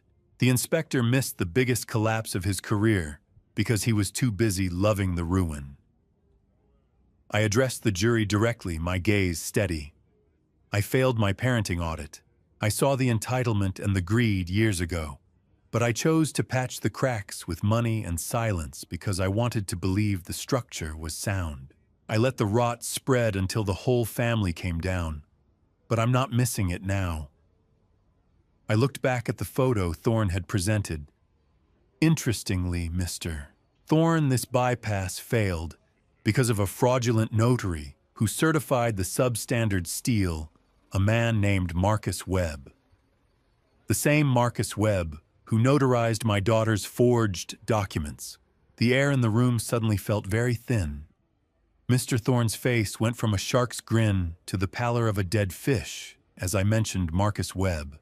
He looked back at Eloise, but she wasn't looking at him. She was looking at the back of the courtroom, where the doors were opening for the one person she never expected to see, in a wheelchair, her mother. The rhythmic squeak of the wheelchair was the only sound in the room, a slow, clinical march that felt like the ticking of a clock, counting down the seconds of Eloise's freedom. I stood by the witness rail, my heart performing a heavy, uneven cadence against my ribs. Adeline was being wheeled down the center aisle by Nurse Joyce, and as she passed the gallery, a profound hush settled over the room. She looked frail, her skin still carrying the translucent pallor of hospital lighting, but her eyes held a terrifying motherly clarity that I hadn't seen since before the brakes failed. With the help of the bailiff and my own steadying hands, Adeline was transferred to the witness stand. "I can stand, Vance," she whispered, her fingers gripping my forearm with surprising strength. "I want her to see me standing." I stepped back, nodding. "Take your time, Addie. The whole world is waiting." The jury leaned in the shift, from my technical inspections to her physical presence, making the courtroom feel oxygen-deprived. She revealed then that she had actually regained her memory weeks earlier than she told the doctors, using that silent time to privately review every bank statement with Jennifer to ensure her testimony was a cage with no exits. Adeline spoke about the morning of the crash, her voice a quiet, hollowed-out grief that was more devastating than any scream. She described the feel of the brake pedal sinking uselessly to the floor and the memory of Eloise kissing her cheek just an hour before. Squeak, squeak, squeak. The sound of her wheelchair was a metronome for a daughter's ending. She knew I was going to the store, Adeline said, looking at the court reporter. She knew that hill on Highway 74. She even checked my seatbelt. I thought she was being protective. I didn't know she was making sure I stayed in the seat for the impact. How much is a mother's life worth in Charlotte real estate? Apparently about 3 bedrooms and a gourmet kitchen. Before I explain what that number truly means, are you still with me? Comment A if you think she should forgive, or B if she should show no mercy, and tell me why. Please note the next part contains some recreated details for narrative purposes. The message is what I hope stays with you. Prosecutor Rachel presented the records for the $120,000 condo down payment. Adeline looked directly at Eloise, not with hate, but with a cold, clinical curiosity. Tell me, Eloise, was the master suite worth the 2 months I spent in a coma, she asked. Was the view of the city worth the sound of my ventilator? Eloise tried to look away, her face flushing a deep, mottled red. I did it for the firm, she shrieked, her voice cracking. You don't understand the pressure. Adeline didn't blink. She slowly produced a small, crumpled piece of paper from her pocket. It was a handwritten note Eloise had left in the ICU during one of those private visits, threatening to pull the plug if Adeline ever woke up and talked. As Adeline held up the threatening note, the defense table erupted into a panicked huddle. But I was focused on Eloise's face. The narcissism was finally gone, replaced by the wide-eyed animal terror of a person who realizes the cage door has finally locked from the outside. There is a finality to the way a bailiff calls a room to order that reminds me of the last bolt being driven into a bridge's main span. Once it is in, the structure is set for better or for worse. I sat in the front row of the gallery, my hand tightly interlaced with Adeline's. Her palm was warm, a living, breathing testament to the failure of Eloise's blueprints. The jury had been out for 6 hours, a span of time that felt like 6 years. But as they filed back into the box, I saw the lead jurors' eyes. They didn't look at the defense table. They looked at Adeline. The foreman stood clearing his throat into a silence so thick it felt pressurized. On the count of attempted first-degree murder, we find the defendant guilty. The word fell like a heavy stone into a deep pool. Guilty on all 7 counts. I felt Adeline's grip tighten until it was almost painful. It is over, Vance. She whispered, her voice a fragile but unbroken thread. The bridge finally held. Eloise sat perfectly still, her designer suit suddenly looking like a costume that no longer fit. Her face was a mask of shock as the legal reality finally overrode her narcissistic delusions. As she was being led away in handcuffs, she tried to lunge toward Adeline, her lips forming a frantic, silent plea for one last manipulation. A deputy stepped between them, physically enforcing the restraining order and marking the first time in her life that she could not claw her way into her mother's space. Judge Miller didn't hesitate during the sentencing phase. He spoke of the calculating, predatory nature of the crime, his voice echoing off the high marble walls. 45 years, he announced, the gavel striking the wood with the sound of a closing cell door. You used your intelligence to build a cage for your parents. Now you will live in one built by the state. 45. A lifetime. The exact amount of time it takes for a legacy to turn to dust. Eloise finally broke, but not in remorse. She screamed about the unfairness of the system and how she was an artist, an entrepreneur meant for greatness. I watched as she was led through the side door, her voice fading into the bowels of the courthouse until there was nothing left but the hum of the air conditioner. I helped Adeline out of her seat, my movements slow and careful. We declined to give a statement to the press, walking past the flashing cameras in a shared, dignified silence. The sun was too bright, the air too cold, and the world too loud. It was the most beautiful day I had ever seen. We reached the courthouse steps and stopped for a moment to breathe the crisp November air. I reached into my pocket and found a small, forgotten drawing Eloise had made as a child, a crude, colorful sketch of a bridge. I looked at it for a heartbeat, then left it on the courtroom bench as we walked away. It was my final release of the daughter I thought I knew. Where to now? Vance Adeline asked, her eyes finding mine. Home, Addie, I replied, the word feeling structurally sound for the first time in a year. Just home. I gripped her hand as we reached the bottom step, the metal of her wedding ring cold against my palm. We were bankrupt, we were scarred, and we were older. But a bridge doesn't just connect 2 points. It survives the weight of what passes over it. I didn't reach for my toolbox to fix a leak or a squeaky hinge. I reached for it because it was time to perform a controlled demolition on the memory of the woman who nearly buried us. A week had passed since the heavy thud of the gavel signaled the end of the trial. But standing in the foyer of our home in Matthews, I could still feel the stagnant energy of Eloise's betrayal clinging to the walls like soot. Adeline stood beside me, her hand resting on the banister, her gaze fixed on the guest room door. That was the room Eloise had turned into her personal sanctuary, a space filled with items we now knew were bought with our own hijacked savings. Every time I look at that vanity, I see her practicing her signature. Vance Adeline said, her voice quiet but devoid of the old tremor.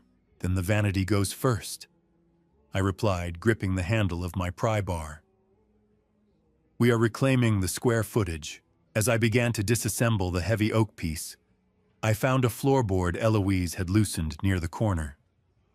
Taped to the underside was a spare key to the local safe deposit box I thought was secured. She had been planning one last sweep before the crash. The level of premeditated parasitism was breathtaking, yet I felt a strange clinical efficiency as I worked as if I were removing asbestos from a basement. Stripped, the room looked bigger without the lies. It looked honest. We spent the afternoon bagging up the remnants of her high society life. Her designer clothes, her abandoned sketchbooks, and the silk scarves were piled into black contractor bags. Adeline found hidden credit card statements tucked deep in the closet, more paper trails of the long con. These silk scarves could pay for a month of groceries for a family at the shelter, Addie said, smoothing a piece of blue fabric. Better they do some good now. Pack them up, I said. I want this room empty by sunset. We worked in a rhythmic, dignified silence, stripping away the designer wallpaper she had insisted on, a cold, metallic gray that had always felt like a tomb. Underneath a loose drawer liner, Adeline uncovered a box of old photos of us from 40 years ago that Eloise had hidden away. I realized then that she hadn't just wanted our money. She wanted to remove our history to make her new version of us easier to control. Painting over a mistake doesn't make it disappear, but it ensures you don't have to stare at the structural cracks every time you wake up. By evening, we had begun applying a fresh coat of warm, soft cream paint to the walls. The smell of fresh latex and hope slowly replaced the lingering scent of her expensive, cloying perfume. As the rollers covered the old marks on the drywall, the room began to transform from a monument of narcissism into a blank canvas for our future. It is amazing how much light a simple coat of paint can bring back into a house, Adeline remarked, her face illuminated by the work lamp. It is not just the paint, Addie, I said, looking around the bare, clean space. It is the lack of shadows. I stood in the center of the empty room and realized that while the purge was done, the house still felt a little too quiet. And then Adeline walked in, holding a seed catalog and a set of architectural sketches for a new greenhouse. She wasn't just fixing the house. She was planning to grow something new. The mail carrier didn't know he was delivering a ghost when he slid the yellow envelope with the prison return address into our box, but the weight of it nearly took my arm off. I stood at the end of the driveway in the biting December air, staring at the stamp from the North Carolina Department of Adult Correction. It was 3 days before Christmas. I didn't take it into the house. I walked straight to my workshop, the scent of fresh cedar sawdust from the greenhouse project acting as a buffer against the stagnant rot I knew was inside that paper. I sat at my workbench and pulled out 12 pages of lined prison stationery. The handwriting was unmistakably hers, sharp, aggressive, and perfectly slanted. The tone was a jarring mixture of faux remorse and entitlement. "Dear Daddy, I know you're hurting, but the system is the real criminal here," she wrote. She used childhood nicknames I hadn't heard in 20 years, trying to find a structural weakness in my resolve. She wanted me to fund an appeal, claiming she was a victim of a biased jury and a spineless husband. Inside the prison envelope, she had even included a pre-written forgiveness statement for me to sign and send to the parole board. She was still trying to manage my reality from a 6x9 cell. "You haven't changed a bit, Eloise," I whispered to the empty workshop. "Still trying to sell the same rotten wood." Adeline joined me a few minutes later, her cane tapping a steady rhythm on the concrete floor. She saw the yellow envelope and stopped. I offered her the letter, but she stepped back, her hands tucked into her cardigan pockets. She refused to even touch the paper. "Do you want to know what she said?" I asked. Adeline looked at the heavy-duty industrial shredder bolted to the end of my bench. "No. I want to know what is for dinner," she replied, her voice firm. "Feed it to the machines, Vance. Grind. Whir. Silence." 12 pages of manipulation reduced to 5 ounces of waste paper. We stood together and watched the blades consume the lies, turning her demands into useless confetti. I realized then that by shredding the letter without a single word of reply, I had exercised the ultimate power. I had made her irrelevant. Christmas Eve arrived at our house with a quiet dignity we hadn't felt in a decade. There were no $500 centerpieces or performative designer gifts cluttering the foyer. Instead, we decorated the tree with old, mismatched ornaments we thought were lost in the back of the attic. We ate a simple meal of pot roast with Basil, the 3 of us laughing about old hardware store stories that had nothing to do with courtrooms or bank accounts. Christmas isn't a gala. It's a structural support. It's the people who stay when the walls start to shake. "This is the first time in 10 years I haven't had a headache on Christmas Eve," Basil remarked, raising a glass of cider. "That's because there's no more poison in the well, Basil," I said. The house felt sturdy, the foundation finally settled after the demolition. I looked at Adeline under the glow of the tree lights and saw her truly smile, not the tired, brave smile of a survivor, but the real thing. But as I went to clear the table, I noticed a small, flickering light on the security monitor in the hallway. A car was idling at the end of our driveway, its headlights cutting through the darkness like 2 cold, unblinking eyes. I stood on the porch with my breath hitching in the January air, realizing that the most dangerous things don't always come with a battering ram. Sometimes they arrive with a clipboard and a soft, rehearsed smile. I didn't reach for a weapon.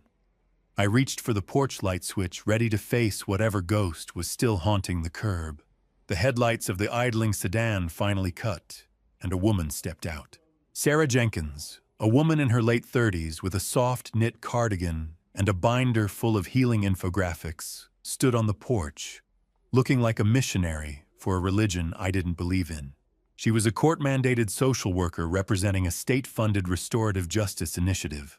"We believe that confronting the harm can lead to restorative outcomes for both the victim and the offender," she said, her voice dripping with a practiced professional empathy.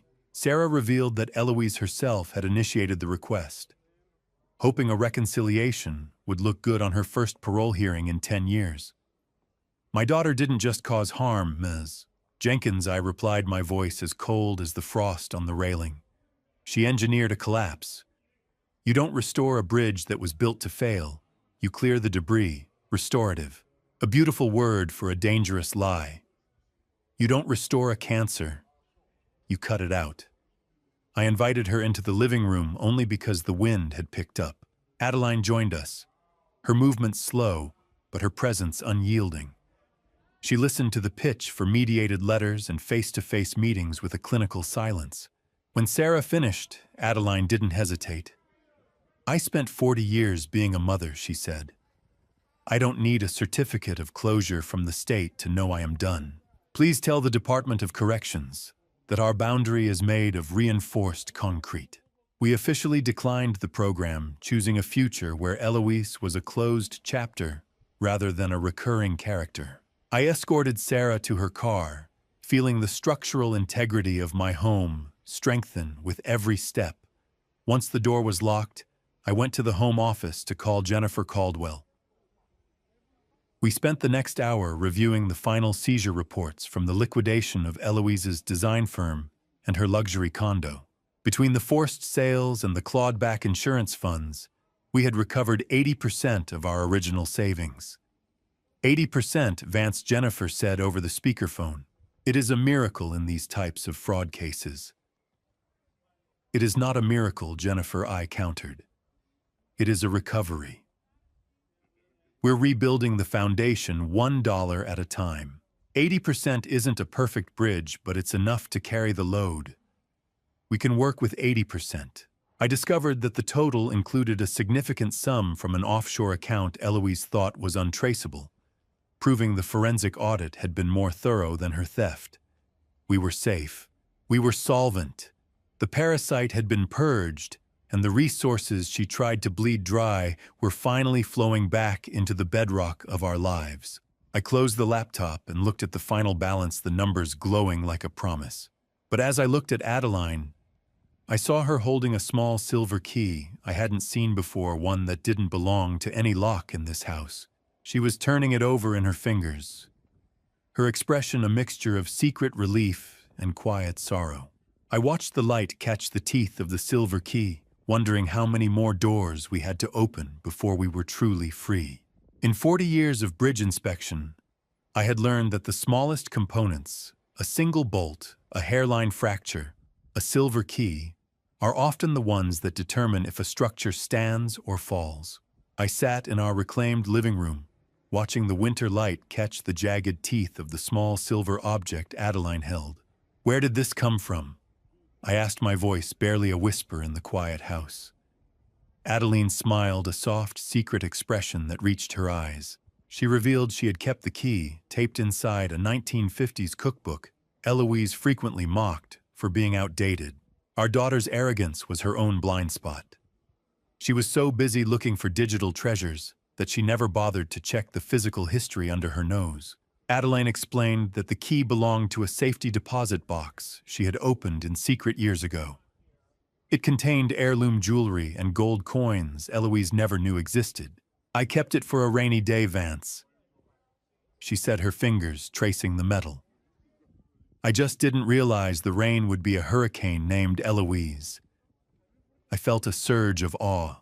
"You were performing your own safety audit while I was looking at the clouds," I said, leaning over to kiss her forehead. We realized that while Eloise was looting our digital life, the physical foundation of our heritage remained safe under Adeline's quiet watch. The phone buzzed on the coffee table, a final update from Jennifer Caldwell regarding Beckett Madden's sentencing. Because he had cooperated and provided the recordings that buried Eloise, the judge handed him a reduced sentence. 10 years. Long enough for a man to think about every bolt he didn't tighten. I felt a clinical sense of closure. The man who enabled the rot was finally accounted for, leaving no loose ends in the structural integrity of our new life. "Let him go," I told Jennifer.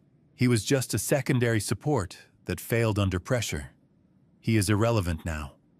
Adeline then led me into the new hobby room, the smell of fresh cream paint still faint in the air. She unveiled her final project, using a portion of the recovered 80% of our savings to fund the Adeline Sinclair Community Library. She showed me the architectural sketches for the renovated space, a place built for truth stories and community, a library Addie that is a legacy that actually matters, I said, my heart swelling. A A library is a bridge made of paper and ink. It carries people to places they never thought they could reach. It is a structure built to last, Vance. She replied, her hand finding mine. Just like us. I looked at the plans and felt a profound sense of peace. The project would be housed in the very downtown building Eloise had once tried to buy for her firm's expansion, a final poetic reclamation of the land she tried to steal. I performed a mental safety audit of our current state. I looked for cracks, for rot, for vulnerabilities, and for the first time in my life, I found none. I looked at the blueprints for the library, and then back at my wife, realization dawning on me like a sunrise over a newly finished span. We weren't just surviving the collapse. We were the architects of something that would stand long after we were gone. The structure was sound, the cables were tight, and the view from the top was clearer than I ever imagined possible. I stood on the front porch of our house, the morning air crisp and clean, and performed one last silent inspection. The air in North Carolina on New Year's Eve carries a specific weight, not just the cold, but the heavy, lingering scent of wood smoke and the quiet promise of a slate being scrubbed clean by the frost. I looked at the driveway, remembering the car I'd seen idling there before Christmas. It hadn't been a ghost or a threat, but Basil Redmond. He had left a package on the porch, a framed photo of the original bridge blueprints I drew 40 years ago. It was a return to my true self, a reminder that I was built to create things that lasted, not just to watch them fall. I walked back inside and joined Adeline on the back deck. We sat in cedar Adirondack chairs wrapped in heavy wool blankets, watching the first frost settle on the yard. We looked out over the area where the new greenhouse would soon stand, discussing the quietude of our reclaimed life. I realized that the most resilient bridges aren't the ones that never crack, but the ones that are rebuilt with better materials after a total collapse. We survived the stress test, Addie, I said, reaching out to take her hand. The load is finally gone. She squeezed my fingers, looking up at the sky. I don't think I've ever seen the stars look this sharp, Vance. Or maybe I'm just finally looking up instead of at my feet. 0. That's the amount of leverage she has left. A perfect, beautiful circle of nothing. At 11:45 p.m., my phone vibrated in my pocket. A final automated notification of a rejected call from the correctional facility. It was the last ghost of the year trying to find a way back into the house. I looked at the screen, seeing the familiar sequence of numbers, and felt absolutely nothing. No rage, no pity, just the clinical observation of a dead signal. Still calling, even at the end of the world, I remarked. Adeline didn't even look over. Let it ring out into the cold, Vance. There is no one here to pick up anymore. Time is the ultimate inspector. It wears down the weak and polishes the strong until only the truth is left standing in the morning light. The clock struck midnight in the distance, signaled by a few stray fireworks from the neighbors that blossomed like fireflowers over the tree line. I took my phone, navigated to the settings, and permanently deactivated the line associated with the jail calls, effectively cutting the last digital wire. I found a final unread text from Beckett Madden sent from his processing center. She never deserved you. I deleted it without a second thought. Silence was the only power I needed now. I poured 2 glasses of sparkling cider, and we shared a quiet toast, looking toward the dark yard, where the library blueprints would soon become a reality in the spring sunshine. Happy New Year, Addie. The audit is complete. To the New Year, Vance, she replied, her eyes reflecting the porch light. To a house that finally stands on its own. I slid the phone into my pocket, the screen dark, and the connection severed forever. I looked at Adeline, took her hand, and walked back into the house, closing the door on the past, with the steady, certain click of a lock that was finally truly secure. Looking back at this family story, I see my greatest failure wasn't missing the forged signatures. It was ignoring the early cracks in my own home. I spent decades inspecting bridges, but I refused to inspect character. This family story taught me that love without accountability becomes blindness. Don't be like me. Don't confuse silence with peace or generosity with good parenting. When the warning signs appear, document them. Address them. Truth may hurt, but denial destroys. Many people call what I did dad revenge, but if I'm honest, dad revenge was never about punishment, it was about protection. It was the moment I stopped being naive and started being responsible. Still, I regret that it had to come to that. In this family story, I learned that boundaries are not cruelty. They are structure. And real dad revenge is simply choosing justice over fear. Even so, no father dreams of standing in court against his own child. If there's one lesson I carry forward, it's this: integrity must be audited just like finances. Trust, but verify. And when everything collapsed, I believe God allowed the exposure not to destroy us, but to rebuild us stronger. Faith didn't remove the storm, it steadied my hands while I rebuilt after the family story fell apart. Thank you for walking with me to the end of this journey. I'd love to hear your thoughts. What would you do if you were placed in Vance's position, or faced a betrayal that severe your perspective matters to me? If this story moved, you consider subscribing so you don't miss future stories. A gentle note: while inspired by real-world themes of financial exploitation and family conflict, certain elements have been dramatized for narrative depth. If this topic isn't for you, feel free to explore other stories that better match your interests.